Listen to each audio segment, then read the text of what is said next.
أعوذ بالله من الشيطان الرجيم.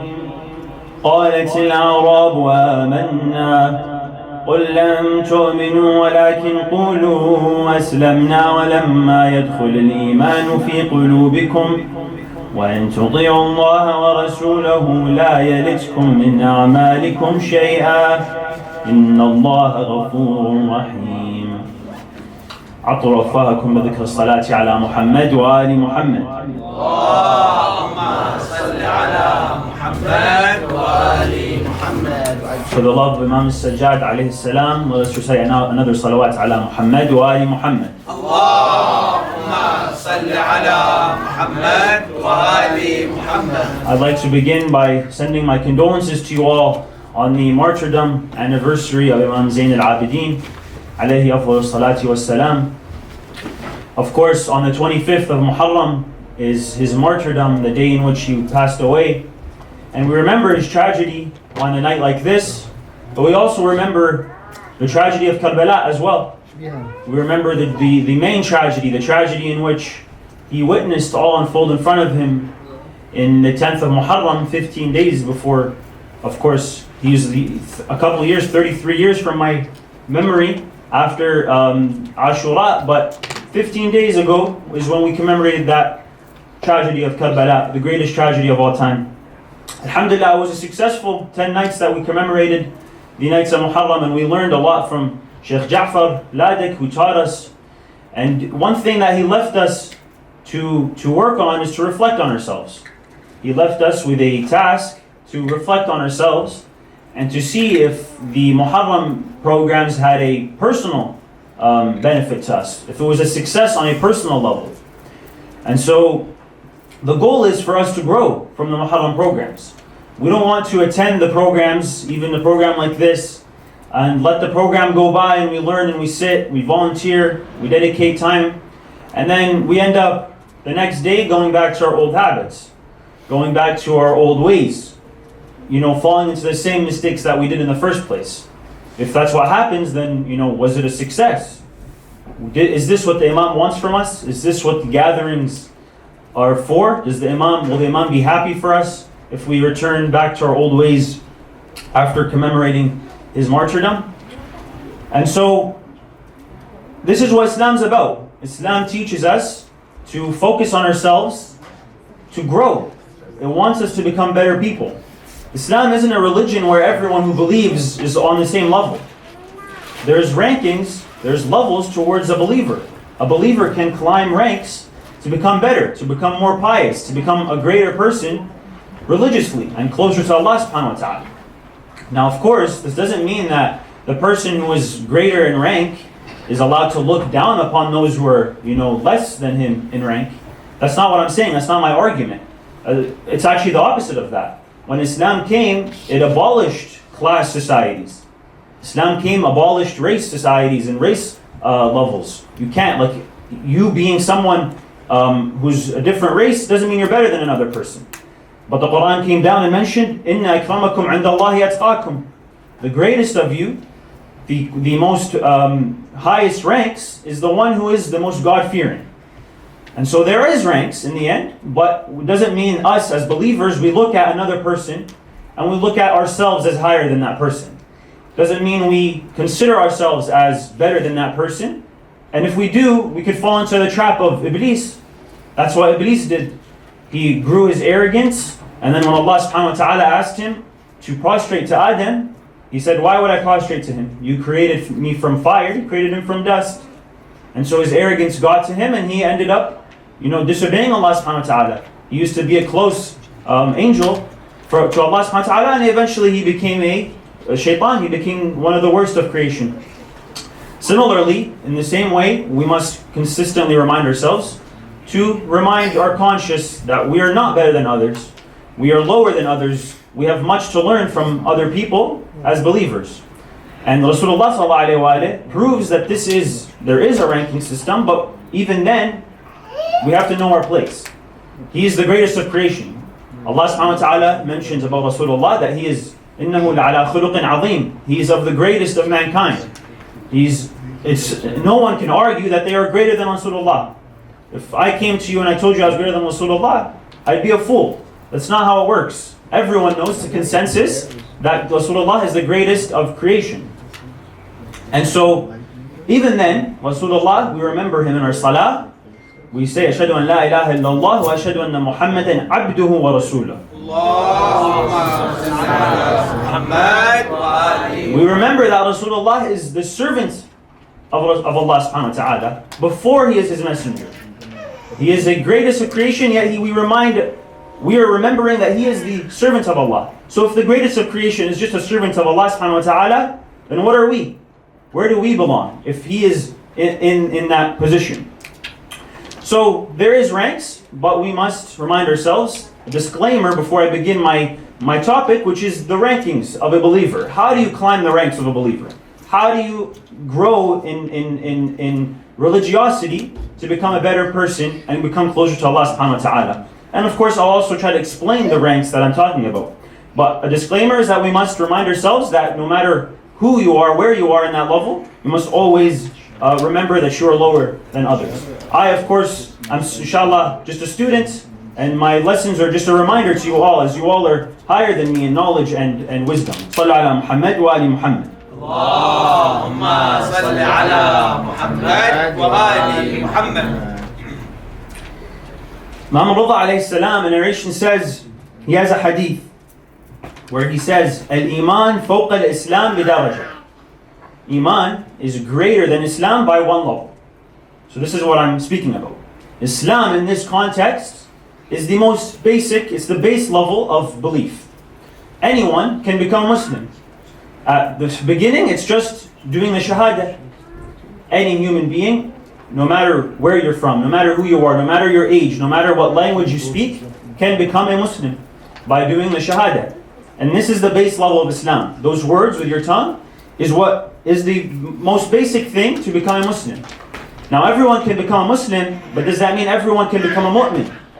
And that's what it is. Iman is believing. It's more than just submitting and saying with your tongue what you believe, but it's actually proving it with your actions. It serves to show us that believing in Allah subhanahu wa ta'ala is more than just with your tongue. It's with your actions. It's with the way you carry yourself. It's with the words you say. These are what truly show a believer. These are the signs of a believer. And Islam being at the base level is mentioned in the Quran. The ayah that I mentioned, قَالَتِ الْأَعْرَابُ آمَنَّا. So at the time of the Prophet, when the Prophet brought Islam, and he was preaching the message of Islam, the Arabs, they came and they said, we became believers, آمَنَّا. Then Allah subhanahu wa ta'ala told the angel Jibreel to go down with this verse to Rasulullah and remind them, don't say آمَنَّا, don't say you guys are believers now. قُولُوا أَسْلَمْنَا وَلَمَّا يَدْخُلِ الْإِيمَانُ فِي قُلُوبِكُمْ. Once belief has entered into your heart, then you can claim that you are mu'mins. But right now, you can only say that you're Muslims. Say aslamna. It's at the base level. You joined, you are now a Muslim, you're still at the base level. There's levels to grow. You have to work on yourself to become a better person. So let us focus on this first level, this first rank. Inshallah, we're all Muslims. How do we become mu'mins? Inshallah, we can all strive to become mu'mins as well. There are levels after that. The hadith continues, and it says, وَالتَّقْوَى فَوْقَ الْإِيمَانِ بِدَرَجَةٍ. There's taqwa, God-fearingness, is greater than iman by one level. And then it says, وَالْيَقِينَ فَوْقَ التَّقْوَى بِدَرَجَةٍ. Yaqeen is absolute certainty. The complete ma'rifah of Allah subhanahu wa ta'ala, where you wouldn't even consider disobeying Allah subhanahu wa ta'ala. It's not something that you would think of because you have absolute certainty of Him and His power. And I personally have a long ways to go to there, but we have to strive. It is our goal to work in these majalis, in these programs, to work on ourselves, to grow. Use the momentum of Muharram, use the momentum of the majalis to learn and to raise ourselves in this standard. So what is it that you need to work on to become a mu'min? We are, inshallah, established that we are on the base level of Islam. How do we exceed that? How do we go to the next level? How do we become a mu'min? The hadith from Imam al-Sadiq alayhi salam mentions, this is a hadith that is narrated from his fathers. Mentioned from all the way to Rasulullah sallallahu alayhi wa chained all the way back to him. And it mentions that it is incumbent upon a believer, a mu'min, to have 8 specific traits.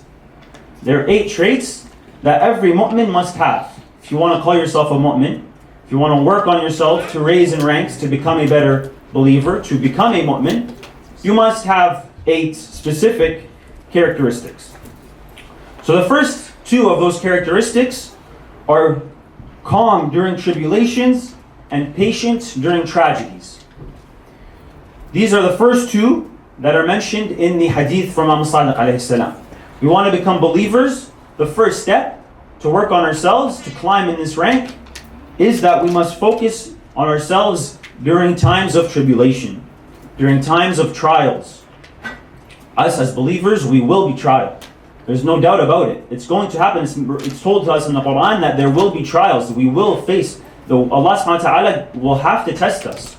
We have tests everywhere. From when we're young kids, from when we're in elementary school, you have spelling tests. From when you go into high school, you go into university, to go to the next level, you have to do a test. You have to pass a test, you have to write a test towards growing into your rank. The same way, similarly, that's what we have in Islam. Islam is religiosity should be our priority. So the most difficult tests, and the tests that we should put the most efforts in, is the ones that we face in our day-to-day life to grow ourselves. A test could be anything. Imagine yourself talking to a friend. You're having a conversation with your friend, tempers start to flare, and the other person starts to say things. It's how you react now. Are you going to say something that is going to hurt that person? Are you going to say something that you're going to disobey Allah with? Or are you going to say something that you'll regret? How do you react in a position where you're tested now? You're put into this position where you have to follow the teachings of the Ahlul Bayt and control yourself. So during these trials, we must, be careful with how we focus on ourselves. We have to focus on ourselves and be careful with how we interact with people. Sallu ala Muhammad wa ali Muhammad.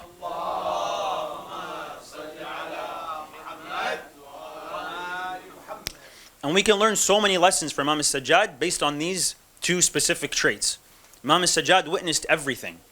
Imam al-Sajjad alayhi salam, he was the one who witnessed the battle of Karbala. He witnessed the tragedy. Everything that unfolded in front of him, he was there for it. And he wasn't able to defend his father and his companions. And then Sayyidah Zainab alayhi salam, also the same thing. She witnessed everything. She saw it all unfold in front of her. All the men in her family were killed in front of her, and she witnessed it. And yet when she was asked, how does this make you feel? She said, I saw nothing but beauty. Everything that was there was beautiful. We can learn from these lessons of the Ahlul Bayt, of Imam al-Sajjad, of Sayyidah Zainab, to be patient, to accept these trials, and to work on ourselves during these tribulations. The second 2 that are mentioned in the hadith are being thankful during times of ease and being content with Allah has provided.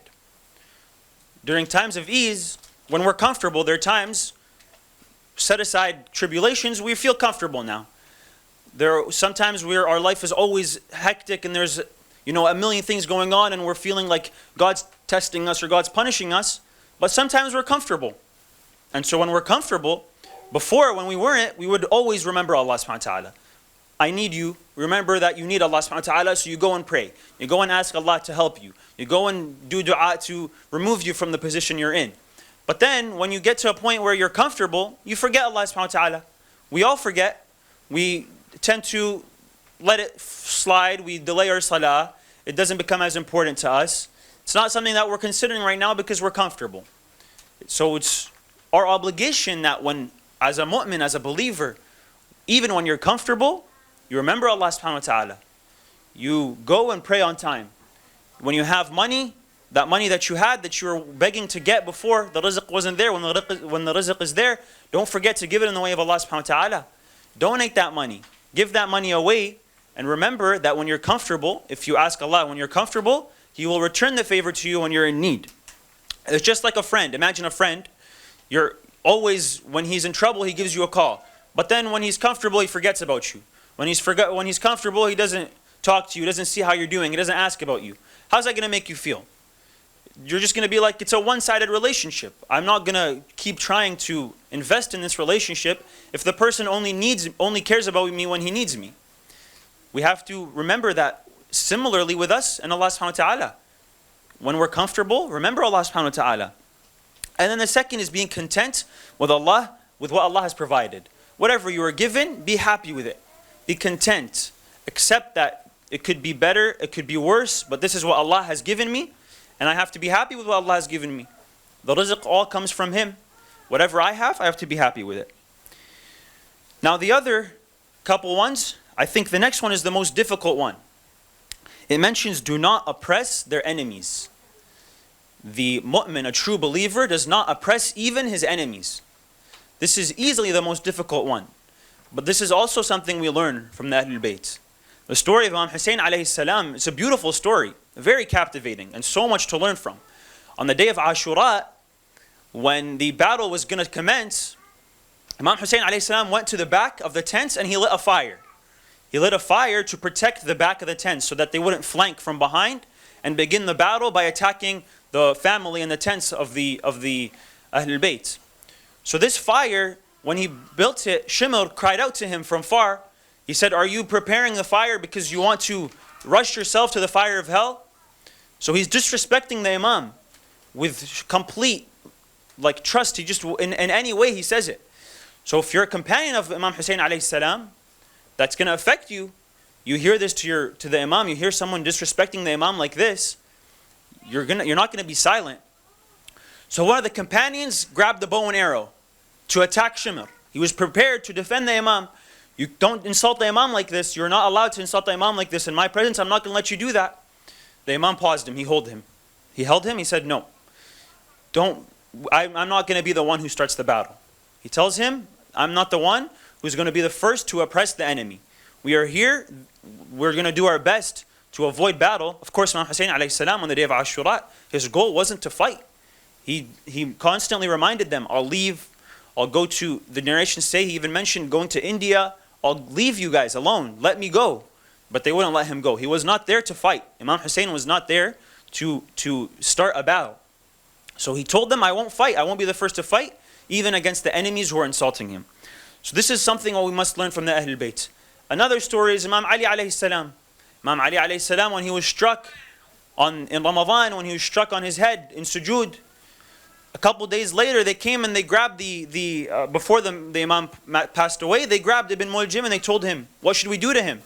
We have him now, how do you want us to carry out our execution? And they said, no, you're not executing him. Don't kill him.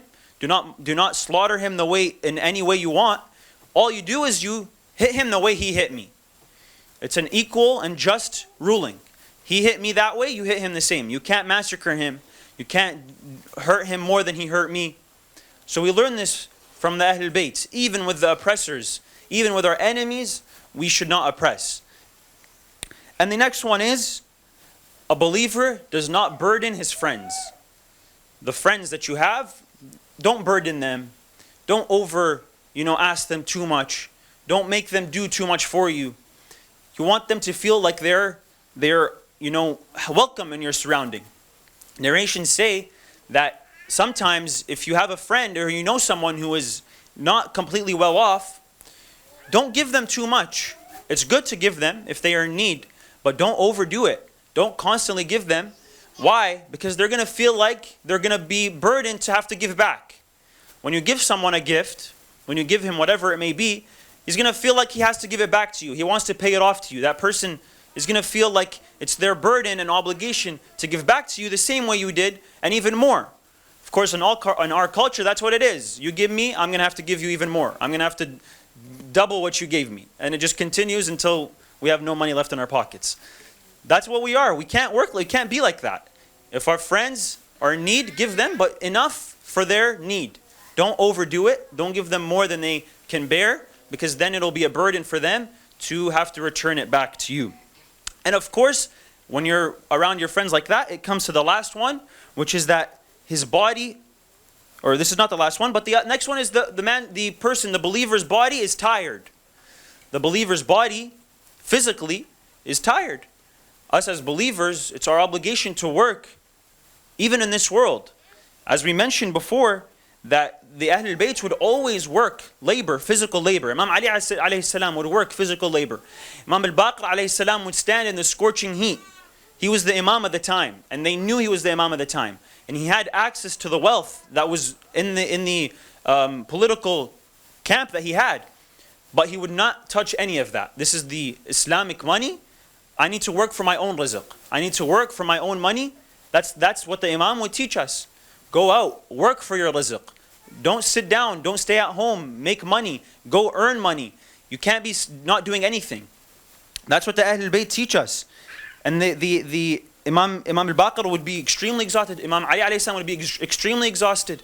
These are examples of how we must, as believers, feel fatigue in our body. This world is for us not to enjoy all the pleasures. We must be tired. We must work for what we're doing. We must earn what we are gaining.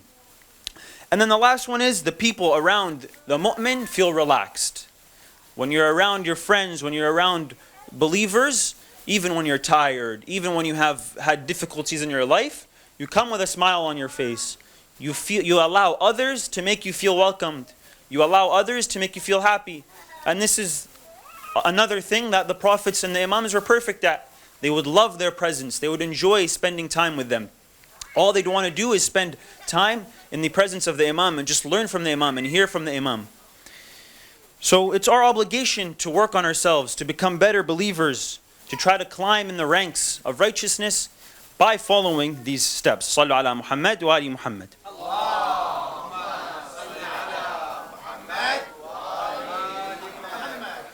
And so who better to learn from, to become a better believer, than from Imam al-Sajjad alayhi salam.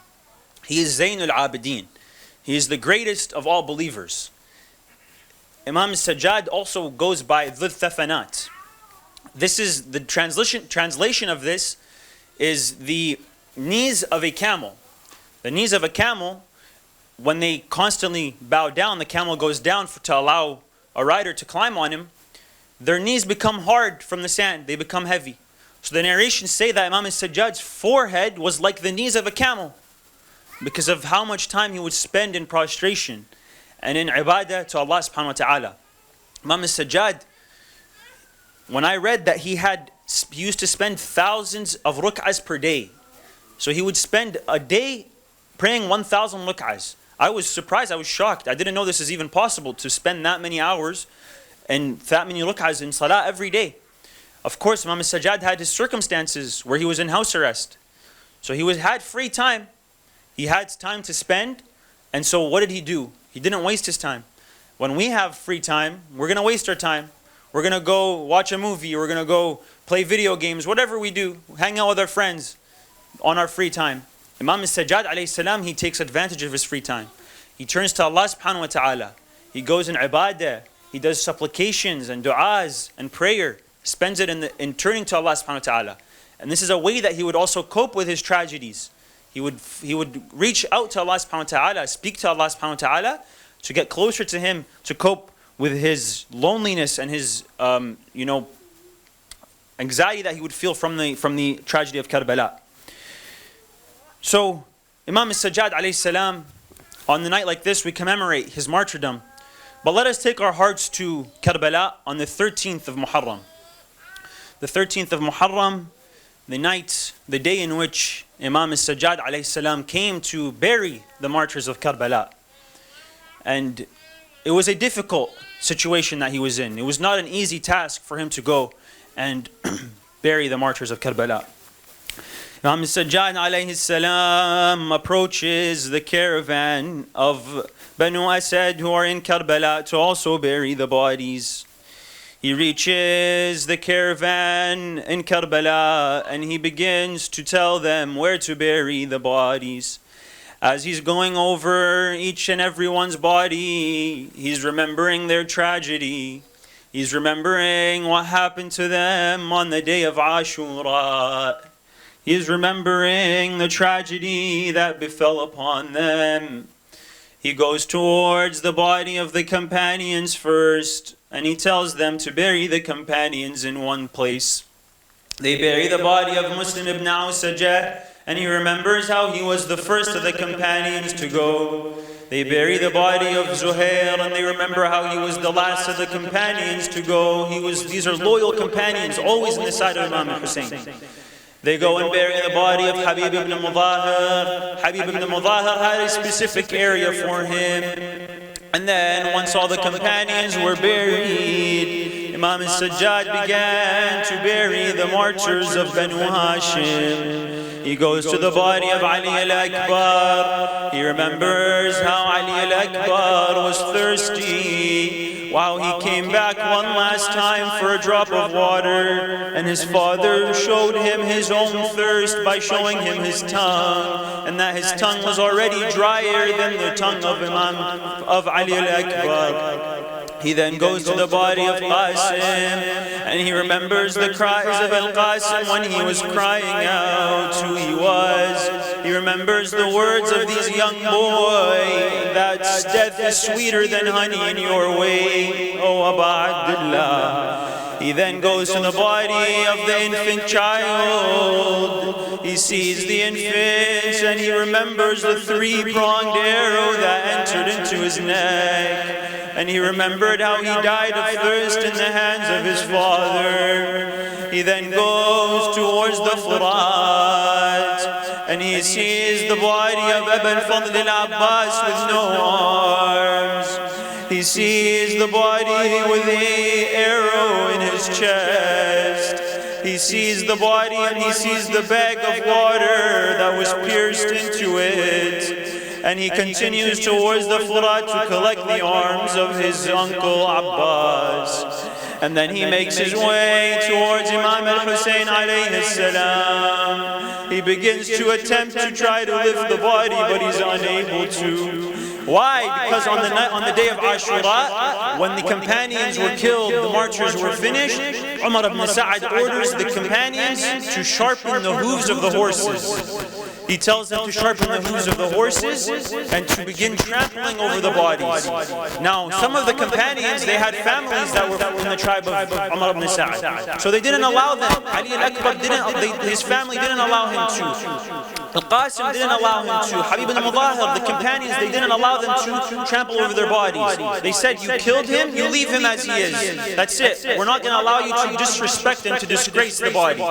So then Umar cried, then whose body does not have a family? They said, Al-Hussein is the only body. They trampled over the body of Abu Abdullah al-Hussein. As the Sajjad was trying to lift the body, he's unable to. One part falls down as he carries it, and another is falling down as well. And he just sees wound after wound enter into each other. امرر على جدث الحسين وقل لأعظمه الزكية يا أعظم لا زلت من وطفاء ساكبة روية ما لذ عيش بعد رضك بجياد العوجية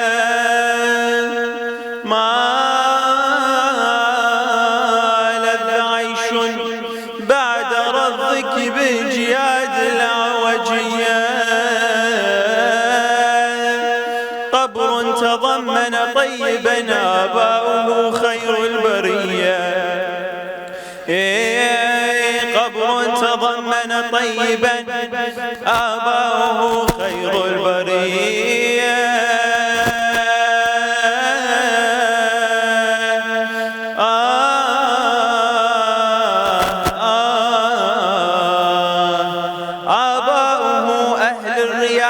والخلافة والوصية والخير والشيم المهذبة المطيبة الرضية فإذا مررت بقبره فاطل به وقف المطية فإذا مررت بقبره فاطل به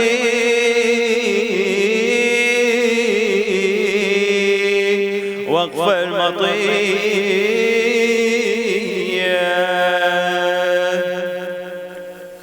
إنا لله وإنا إليه راجعون. سيعلم الذين ظلموا آل محمد أي منقلب ينقلبون والعاقبة للمتقين. وإلى أرواح المؤمنين والمؤمنات نقرأ سورة الفاتحة تسبق الصلاة على محمد وآل محمد.